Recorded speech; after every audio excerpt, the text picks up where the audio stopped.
A total of 470,768 primary 4 pupils from 15,391 public schools nationwide have been registered to take the maiden national standardized test in 2,850 examination centers.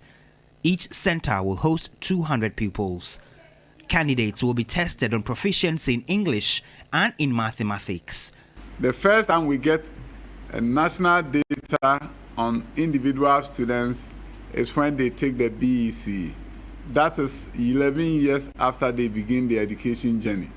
At that point, it's too late to do intervention. Whatever they did or did not do is done. They have to move on to senior high school. There has been a call to action that we streamline our assessment process and also ensure that we have critical data that will help us do intervention. The Education Minister, Dr. Yao Seidu-Chum, however, dismissed assertions that pupils are performing poorly because schools have not been resourced. If anybody tells you that there are no teaching and learning materials in the classroom, then he's not telling you the truth or doesn't really know what is going on.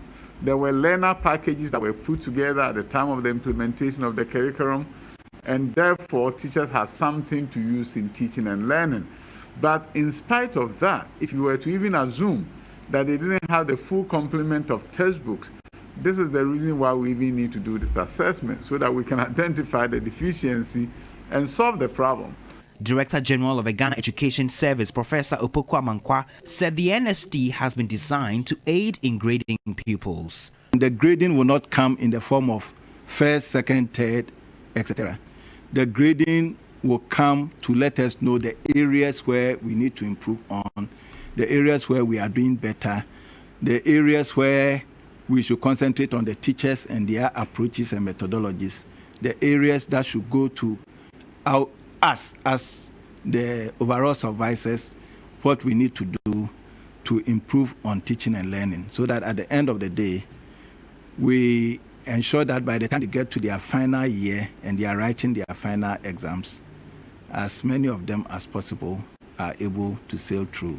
The results of the exam will be released early next year. The national standardized exams will be administered annually to all basic 2, 4, and 6 pupils.